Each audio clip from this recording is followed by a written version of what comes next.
सब दूर हो गए थे। जब पूतना निकलती थी तो कोसों कोसों दूर पता लग जाता था कि यहाँ से पूतना निकली है, क्योंकि इतनी दुर्गंध आती थी शरीर से।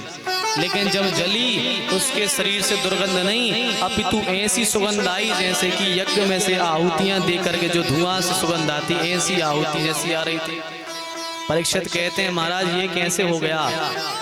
सुखदेव जी कहते हैं राजन, जिसको भगवान का स्पर्श हो जाए, भगवान का दर्शन हो जाए, फिर वो पापी नहीं रहता, उसके सारे पाप नष्ट हो जाते हैं। परमात्मा उसको निर्मल कर दिया करते हैं और अपने धाम को भेज दिया करते हैं। ऐसे भक्त वत्सल भगवान हैं। बोल भक्त वत्सल भगवान की जय। और भगवान ने पूतना को वह गति दी जो भगवान को अपनी माँ को गति देनी थी, वह गति दी भगवान ने। देखो भगवान, अभी हमने कहा था कैसे भी भाव से भगवान को भजोगे वे तो रीत जाएंगे। उसने केवल स्तनपान कराया और जहर मिलाकर के भगवान को मारना चाह रही थी, उसका भाव ठीक नहीं था। लेकिन भगवान ने उसको माँ की गति क्यों दी? क्योंकि भगवान ने कहा भले ही मारने आई थी पर किया तो उसने माँ का काम ही है, क्या कराया तो उसने पैपान ही है, इसलिए उसके भाव भले ही कैसे हो, हम उसको अपनी माँ की गति दे देते हैं। तो भगवान ने अपनी माँ की गति दे दी। इतने करुणा निधान है, इतने दया निधान है भगवान। भगवान कभी किसी का बुरा नहीं चाहते, जो उनको मारना चाहता है उसको भी भगवान तार दिया करते हैं। ऐसे हैं अपने करुणा निधान। इसलिए ऐसे भगवान श्री कृष्ण का भजन हमें करना ही करना चाहिए। जब उन्होंने अधमों को तार दिया, जब वो पापियों को तार दिया, तो इतने पापी तो अपन है नहीं, पूतना जैसे पापी तो अपन है नहीं है। जब पापियों को भगवान ने तार दिया तो अपन जैसे अधमों को भगवान क्यों नहीं तारेंगे? ये भी तो विचार करना चाहिए। और यदि निरंतर हम भगवान का भजन करेंगे तो एक न एक दिन ठाकुर जी हमको भी अवश्य इस संसार सागर से तार देंगे। भगवान ने पूतना को उद्धार किया। इसके उपरांत 1 महीने बाद भगवान ने सक्तासुर का उद्धार किया, तृणावर्त का उद्धार किया। जब भगवान ने पूतना को मारा तो पहले तो भैया नंद बाबा के घर में रोज महोत्सव हो रहे थे, लेकिन जिस दिन से पूतना मरी उस दिन से क्या हुआ कि सब महोत्सव बंद हो गए, सब सन्नाटा छा गया, कोई हंस नहीं रहा, कोई खेल नहीं रहा, सन्नाटा छा गया। अब ग्वाल वालों ने सोचा कि भैया महोत्सव चालू तो कराने हैं, फिर से क्या करें, महोत्सव चालू फिर से कराने गोकुल में। तो ग्वाल वाले जो है झूठ ही झूठ जाते हैं और नंद बाबा के यहाँ जाकर के झूठ ही झूठ भगवान कृष्ण का जन्म दिन मना करके खूब बधाई लूट करके आनंद महोत्सव करते हैं। अब भगवान जैसे ही थोड़े से बड़े भय, भगवान का नामकरण संस्कार हुआ।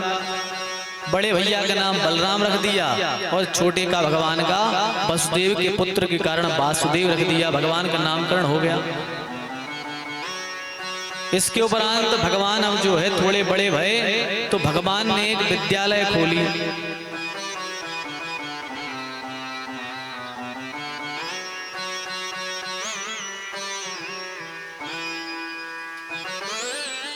भगवान जब थोड़े बड़े भय, भगवान ने ग्वाल वालों को इकट्ठा किया और भगवान श्री दामा से बोले, श्री दामा, बोले क्या?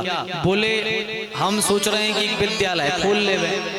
श्री दामा ने कहा वाह, उत्तम विचार है, बड़े बाप का बेटा है, अच्छा सोचा। श्री दामा बोला लेकिन भैया वो एक कमरा चाहिए पड़ता विद्यालय को, कोई बोर्ड चाहिए पड़ता है, इन सब चीजों की जगह चाहिए पड़ती है, नाम चाहिए पड़ता कि स्कूल का नाम रखें क्या? भगवान बोले बोर्ड तैयार है। बोले अच्छा, बोले क्या है नाम स्कूल का? सो भगवान कह रहे हैं ग्वाल बाल चोर प्रशिक्षण केंद्र वृंदावन यूपी। श्री दामा बोला दारी के फिर से बोलियो, क्या कह रहे थे? भगवान बोले ग्वाल बाल चोर प्रशिक्षण केंद्र वृंदावन यूपी। श्री दामा बोलो क्या करना में सके हो का? भगवान बोले चोरी करो। श्री दामा बोलो वाह, बड़े बाप की औलाद हो के तुम्हें अच्छे काम न सूझे, तुम चोरी करो सके हो और न सिखा पाएगा चोरी। भगवान बोले क्या श्री दामा तुम्हारे घर कितनी गईए हैं? बोले 2.5 लाख। भगवान बोले देख हड्डी दिखा रही हो, 2.5 लाख गईयों को याद हो है? याद हो तो अच्छे होते, तुम कहाँ 2.5 हड्डी के रखे। श्रीदामा बोलो करेंगे तुम्हारी बात में तो दम है।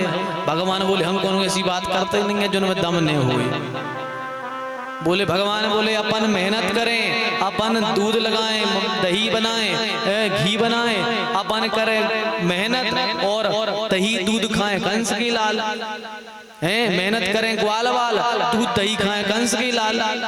भगवान बोले आज से जितो मक्खन होते गोकुल में सब खा लो, ने खा पाओ सो बंदरों को खुआ दे, और बंदरा भी ने खा पाए सो चाहे यमुना जी में बहा दे, मनो गोकुल से मथुरा ने जी एक बूंद भी अब ठीक है। भगवान बोले चोरी कहाँ करने, भगवान बोले पहले नंबर सरदार बनाना पड़े चोरों को। सब बोले हमें बनने सरदार, हमें बनने। भगवान बोले ऐसा नहीं, परीक्षा देने पर है। बोले कैसी? भगवान बोले सबरे अपने घर घर में जाओ और चोरी करो, जे कोई जीतेगा वही को अपन सरदार बना भी। ठीक है, सब ग्वाल वाल घर गए चोरी करवे। भगवान भी पहुंचे, भगवान ने देखो कि मैया नहीं है घरे, भगवान ने उठाओ मटका मक्खन रखो तो भगवान आंगन में बैठे और खाल लगे। इतने में एक और तो भगवान खा ही पाए, इतने में यशोदा जी आ गई। कहा कन्हैया चोरी कर रहे? नहीं मैया नहीं, चोरी नहीं कर रहे। क्या कर रहे? फिर जो मक्खन खा रहे तुम चोरी चोरी? नहीं मैया हमने चोरी नहीं करी। यशोदा जी बोली हमारी का फूट गई, हमें तो खा नहीं रहो, तुम सामने मक्खन रखे खावे लगे। भगवान बोले मैया तुम्हारी तई तो बात तुम समझती तो हो नहीं हमारी बात, हमने चोरी नहीं करी। यशोदा जी बोली फिर? बोले मैया एक बात बताओ, आज नंद बाबा मथुरा गए थे, तो यशोदा जी बोली नंद बाबा को मथुरा जावे से तुम्हारे मक्खन चोरी से का संबंध? भगवान बोले यार मैया तुम्हें जवाब देना नहीं पर प्रश्न ही प्रश्न करा, तो जितनी पूछ रहे उतनी तो बताओ। बाबा मथुरा गए थे? यशोदा जी बोली गए थे। वो तैसे सोने के हीरे लगे कंगन ले आए थे, सो यशोदा जी बोले कंगन से तुम्हारी चोरी को का संबंध? भगवान बोले ले आए थे कि नहीं? यशोदा जी बोले ले आए थे। मैया तुमने भी कंगन आज हमारे हाथ में पहराए थे। अरे यशोदा जी बोले सो कंगन पहरावे से चोरी को का संबंध? तुम तो जा बता चोरी करी के नहीं? भगवान बोले मैया बताओ तो कंगन पहराए थे? यशोदा जी बोली हाउ। सो मैया भी हम कंगन पहरे थे, धूप में खेल रहे थे, सुबह कंगन में लगे थे हीरा जवाहरात, धूप में भी हुए गरम, हमाओ हाथ जलन लगो। सो मैया हमने एक पंडित जी से सुनी थी कि मक्खन हो तो ठंडो, सो मैया हमने दौड़ के आए, आप हतीने सो हमने मक्खन के मटका में हाथ डाल दा, ठंडे कर ले हाथ। यशोदा जी बोली बा कन्हैया तुम तो सही बोल, मनो का कन्हैया हाथ में तो कंगन जल रहे थे, तुम्हारे मुंह में का जल रहा हो तो जो मुंह में मक्खन छबो? भगवान बोले अब तो बिद गए यार, लेकिन भगवान तो भगवान बेवेश सके। बोले मैया जैसे ही हमने कंगन भरे हाथ डारे मटका में, इतने में एक चींटी चढ़ते चढ़ते चढ़ते चढ़ते चढ़ते चढ़ते यशोदा जी बोले कब नो चढ़े? भगवान बोले मैया चढ़ा तो रही है, चढ़न तो दे। भगवान बोले चींटी चढ़ते चढ़ते चढ़ते चढ़ते चढ़ते यशोदा जी बोले चढ़ा दे कब नो चढ़े? भगवान बोले धीरे धीरे चढ़ी थी बा। भगवान बोले मैया चींटी चढ़ते चढ़ते मैं मुंह के यहाँ आ गई। अब मैया मुंह के यहाँ आई तो हमने जैसे ही हाथ फेरा मैया सो चींटी काट रही थी, हाथ फेरा सो मुंह में मक्खन लग गया। यशोदा जी समझ तो गई कि चोरी करी है, लेकिन भगवान की ऐसी प्यारी प्यारी सी तोतली भाषा सुन करके यशोदा जी बड़ी खुश भई कि देखो इतना छोटा सा कन्हैया झूठ बोलने लगा है। बड़ी खुश भई, कहा ठीक है कन्हैया जाओ।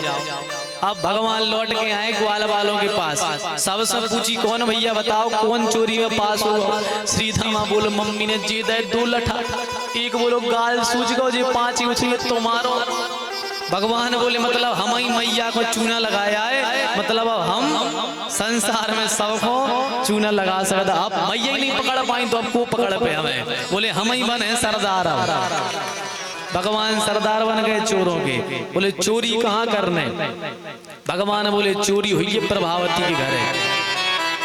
प्रभावती यशोदा जी की तनक बनत नहीं थी, 2 जनों की तनक बनत नहीं थी, खटपट चलती यशोदा जी की प्रभावती की। बोले नहीं कि हुई है चोरी, ठीक है कल होने चोरी, प्लानिंग हो गई सब भाई भगवान के सब ग्वाल वालों की। इतने में कानों कान खबर पहुंच गई प्रभावती के कि कल तुम्हारे घर में चोरी होने।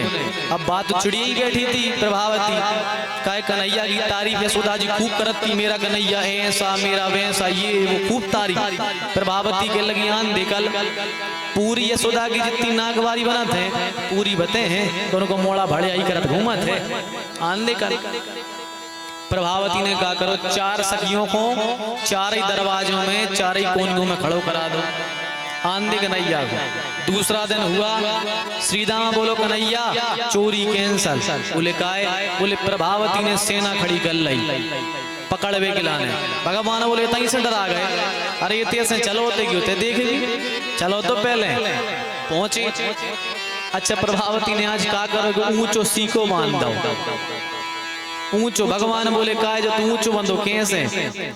भगवान बोले चिंता न करो। भगवान बोले पहले 4 घोड़ा बनो, 4 घोड़ा बने। भगवान बोले ऊपर 3 बनो, 3 घोड़ा बने। बोले लेकिन ऊपर 2 बनो। अब 2 बन गए। भगवान बोले हमारे। भगवान जैसे ही चढ़ के गए, भगवान ने मटकी पकड़ी। भगवान ने एक हाथ तो डारो ही है में